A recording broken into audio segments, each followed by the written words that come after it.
নমস্কার, প্রাণীর কবি চ্যানেলে সবাইকে স্বাগত জানাই। আপনারা ধারাবাহিকভাবে গোড়া উপন্যাস শুনছেন। উপন্যাসটি শুনতে আপনাদের কেমন লাগছে আপনারা যদি কমেন্ট বক্সে প্লিজ জানান, তাহলে আমার খুব ভালো লাগবে। আজকে আমি শোনাবো 30তম অধ্যায়। ললিতাকে সঙ্গে লইয়া বিনয় পরেশবাবুর বাসায় আসিয়া উপস্থিত হইল। ললিতা সম্বন্ধে বিনয়ের মনের ভাবটা যে কি তাহা স্টিমারে উঠিবার পূর্ব পর্যন্ত বিনয় নিশ্চিত জানিত না। ললিতার সঙ্গে বিরোধেই তাহার মন ব্যাপৃত ছিল। কেমন করিয়া এই দুর্বশ মেয়েটির সঙ্গে কোনো মতে সন্ধি স্থাপন হইতে পারে, কিছুকাল হইতে ইহাই তার প্রায় প্রতিদিনের চিন্তার বিষয় ছিল।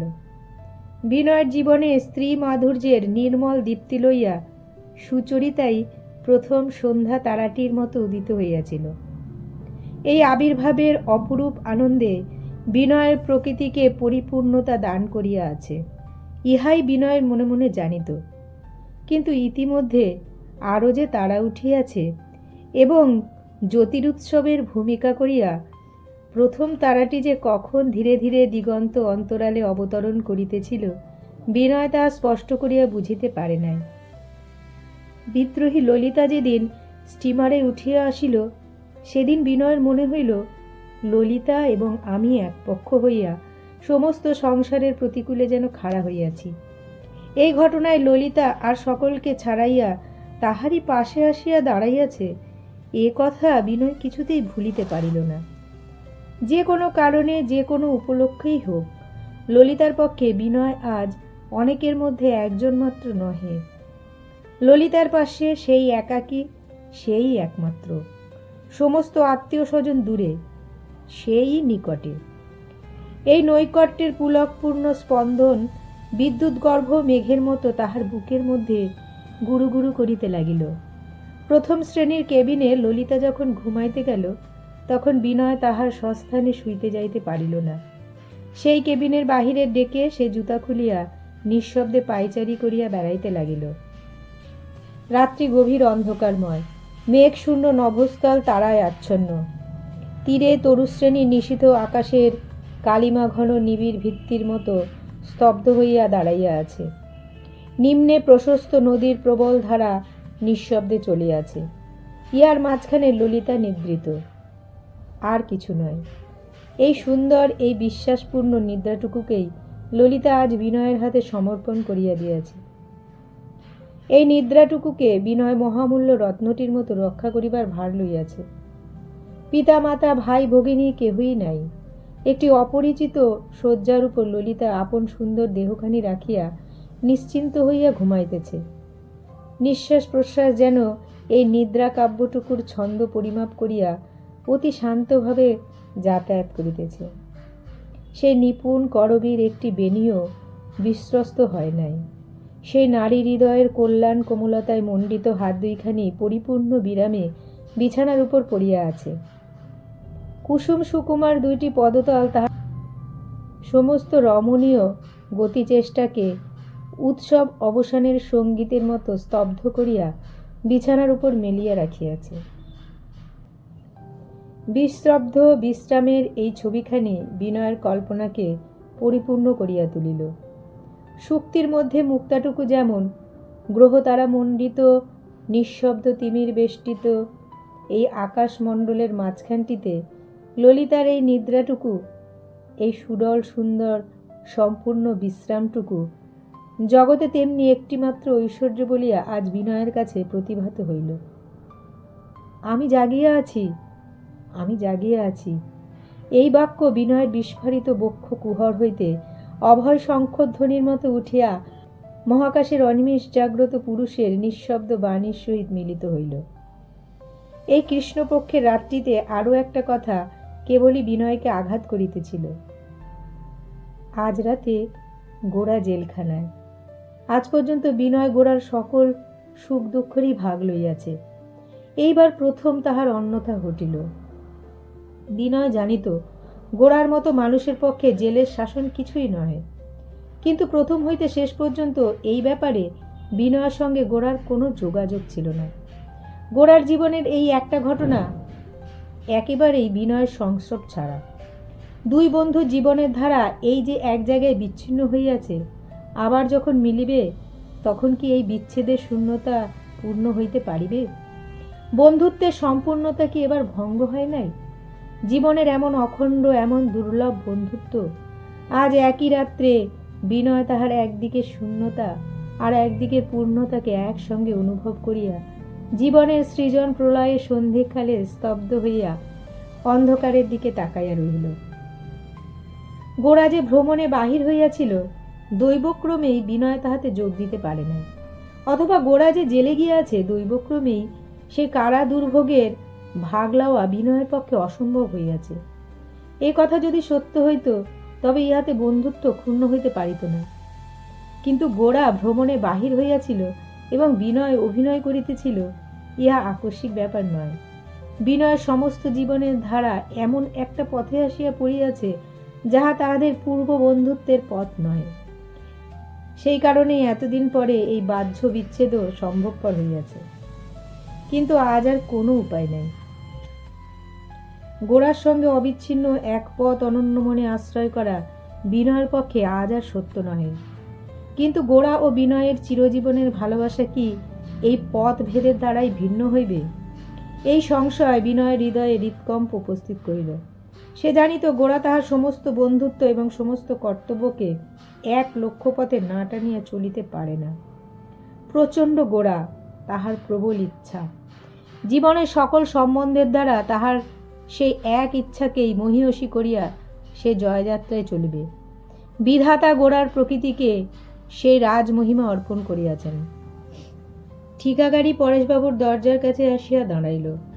নামিবার সময় ললিতার যে পা কাঁপিল এবং বাড়িতে প্রবেশ করিবার সময় সে যে জোর করিয়া নিজেকে একটু শক্ত করিয়া লইল, তাহা বিনয় স্পষ্ট বুঝিতে পারিল। ললিতা ঝোঁকের মাথায় এবার যে কাজটা করিয়া ফেলিয়াছে তাহার অপরাধ যে কতখানি, তাহার ওজন সে নিজে কিছুতেই আন্দাজ করিতে পারিতেছিল না। ললিতা জানিত পরেশবাবু তাহাকে এমন কোনো কথাই বলিবে না যাহাকে ঠিক ভৎসনা বলা যাইতে পারে, কিন্তু সেই জন্যই পরেশবাবু চুপ করিয়া থাকাকেই সে সবচেয়ে ভয় করিত। ললিতার এই সংকোচের ভাব লক্ষ্য করিয়া বিনয় এরূপ স্থলে তাহার কি কর্তব্য ঠিক ভাবিয়া পাইল না।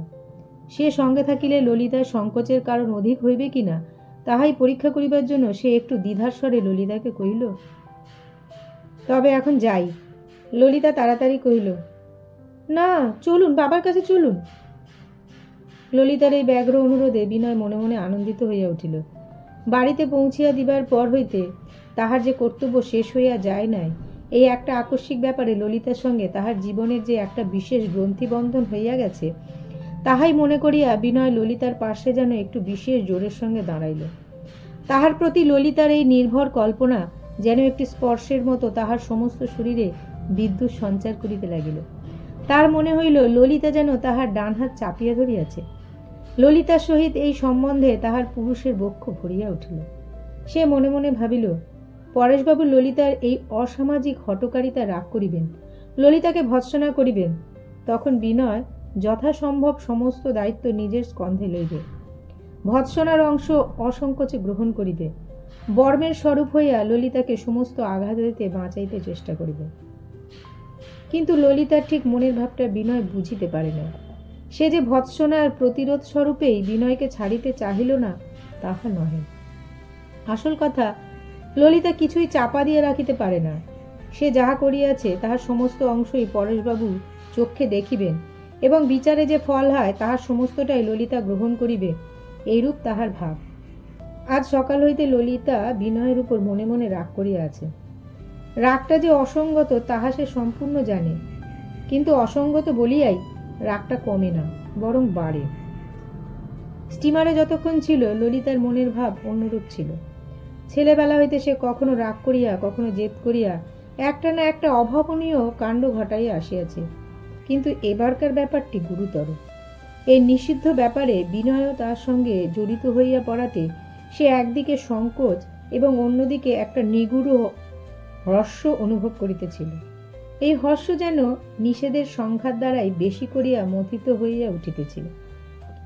একজন বাহিরের পুরুষকে সে আজ এমন করিয়া আশ্রয় করিয়াছে, তাহার এত কাছে আসিয়াছে। তাহাদের মাঝখানে আত্মীয় সমাজের কোনো আড়াল নাই। ইহাতে কতখানি কুণ্ঠার কারণ ছিল, কিন্তু বিনয়ের স্বাভাবিক ভদ্রতা এমনি সংযমের সহিত একটি আব্রু রচনা করিয়া রাখিয়াছিল যে বিনয়ের সুকুমারশীলতার পরিচয় ললিতাকে ভারী একটা আনন্দ দান করিতেছিল। যে বিনয় তাহাদের বাড়িতে সকলের সঙ্গে সর্বদা আমোদ কৌতুক করিত, যাহার কথার বিরাম ছিল না, বাড়ির ভৃত্যদের সঙ্গেও যাহার আত্মীয়তা অবারিত, সে বিনয় নহে। সতর্কতার দোহাই দিয়া যেখানে সে অনায়াসে ললিতার সঙ্গ বেশি করিয়া লইতে পারিত, সেখানে বিনয় এমন দূরত্ব রক্ষা করিয়া চলিয়াছিল যে তাহাতেই ললিতা হৃদয়ের মধ্যে তাহাকে আরও নিকটে অনুভব করিতেছিল। রাত্রে স্টিমারের কেবিনে নানা চিন্তায় তাহার ভালো ঘুম হইতেছিল না। ছটফট করিতে করিতে একসময় মনে হইল রাত্রি এতক্ষণে প্রভাত হইয়া আসিয়াছে। ধীরে ধীরে কেবিনের দরজা খুলিয়া বাহিরের দিকে চাহিয়া দেখিল রাত্রি শেষের শিশিরার্দ্র অন্ধকার তখনও নদীর উপরকার মুক্ত বাতাস এবং তীরের বনশ্রেণীকে জড়াইয়া রহিয়াছে। এইমাত্র একটি শীতল বাতাস উঠিয়া নদীর জলে কলধ্বনি জাগাইয়া তুলিয়াছে এবং নিচের তলায় ইঞ্জিনের খালাসিরা কাজ আরম্ভ করিবে এমনতর চাঞ্চল্যের আভাস পাওয়া যাইতেছে। ললিতা কেবিনের বাহিরে আসিয়াই দেখিল অনতি দূরে বিনয় একটা গরম কাপড় গায়ে দিয়া বেতের চৌকির উপর ঘুমাইয়া পড়িয়াছে। দেখিয়াই ললিতার হৃৎপিণ্ড স্পন্দিত হইয়া উঠিল। সমস্ত রাত্রি বিনয় ওইখানেই বসিয়া পাহারা দিয়াছে, এত নিকটে তবু এত দূরে। ডেক হইতে তখনই ললিতা কম্পিত পদে কেবিনে আসিল। দ্বারের কাছে দাঁড়াইয়া সেই হেমন্তের প্রত্যুষে সেই অন্ধকার জড়িত অপরিচিত নদী দৃশ্যের মধ্যে একাকী নিদ্রিত বিনয়ের দিকে চাহিয়া রইল। সম্মুখের দিক প্রান্তে তারাগুলি যেন বিনয়ের নিদ্রাকে বেষ্টন করিয়া তাহার চোখে পড়িল। একটি অনির্বচনীয় গাম্ভীর্যে ও মাধুর্যে তাহার সমস্ত হৃদয় একেবারে কুলে কুলে পূর্ণ হইয়া উঠিল।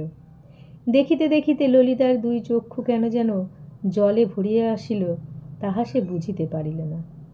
তাহার পিতার কাছে সে যে দেবতার উপাসনা করিতে শিখিয়াছে, সেই দেবতা যেন দক্ষিণ হস্তে তাহাকে আজ স্পর্শ করিলেন এবং নদীর উপরে এই তরুপল্লব নিবিড় নিদ্রিত তীরে অন্ধকারের সহিত নবীন আলোকের যখন প্রথম নিগূঢ় সম্মিলন ঘটিতেছে, সেই পবিত্র সন্ধিক্ষণে পরিপূর্ণ নক্ষত্র সভায় কোনো একটি দিব্য সঙ্গীত অনাহত মহাবিনয় দুঃসহ আনন্দ বেদনার মতো বাজিয়া উঠিল। এমন সময় ঘুমের ঘোরে বিনয় হাতটা একটু নাড়িবা মাত্রই ললিতা তাড়াতাড়ি কেবিনের দরজা বন্ধ করিয়া বিছানায় শুইয়া পড়িল। তাহার হাত পায়ের তলদেশ শীতল হইয়া উঠিল। অনেকক্ষণ পর্যন্ত সে হৃৎপিণ্ডের চাঞ্চল্য নিবৃত্ত করিতে পারিল না। অন্ধকার দূর হইয়া গেল। স্টিমার চলিতে আরম্ভ করিয়াছে। ললিতা হাত মুখ ধুইয়া প্রস্তুত হইয়া বাহিরে আসিয়া রেল ধরিয়া দাঁড়াইল। বিনয়ও পূর্বেই জাহাজের বাঁশির আওয়াজে জাগিয়া প্রস্তুত হইয়া পূর্ব তীরে প্রভাতের প্রথম অভ্যুদয় দেখিবার জন্য অপেক্ষা করিতেছিল। ললিতা বাহির হইয়া আসিবা মাত্র এসে সংকুচিত হইয়া চলিয়া যাইবার উপক্রম করিতেই ললিতা ডাকিল, বিনয়বাবু। বিনয় কাছে আসিতেই ললিতা কহিল, আপনার বোধহয় রাত্রে ভালো ঘুম হয়নি। বিনয় কহিল, মন্দ হয়নি। ইহার পরে দুইজনে আর কথা কহিল না। শিশির সিক্ত কাশবনের পরপ্রান্তে আসন্ন সূর্যোদয়ের স্বর্ণচ্ছটা উজ্জ্বল হইয়া উঠিল। ইহারা দুইজনে জীবনের এমন প্রভাত আর কোনোদিনও দেখে নাই। আলোক তাহাদিগকে এমন করিয়া কখনো স্পর্শ করে নাই। আকাশ যে শূন্য নহে, তাহা যে বিস্ময় নীরব আনন্দে সৃষ্টির দিকে অনিমেষে চাহিয়া আছে, তাহা ইহারা এই প্রথম জানিল।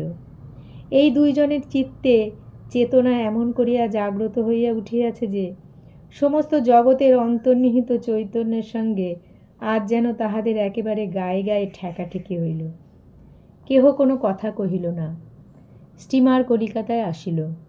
বিনয় ঘাটে একটা গাড়ি ভাড়া করিয়া ললিতাকে ভিতরে বসাইয়া নিজে গাড়োয়ানের পাশে গিয়া বসিল। এই দিনের বেলাকার কলিকাতার পথে গাড়ি করিয়া চলিতে চলিতে কেন যে ললিতার মনে উল্টা হাওয়া বহিতে লাগিল, তাহা কে বলিবে। এই সংকটের সময় বিনয় যে স্টিমারে ছিল, ললিতা যে বিনয়ের সঙ্গে এমন করিয়া জড়িত হইয়া পড়িয়াছে, বিনয় যে অভিভাবকের মতো তাহাকে গাড়ি করিয়া বাড়ি লইয়া যাইতেছে, ইহার সমস্তই তাহাকে পীড়ন করিতে লাগিল।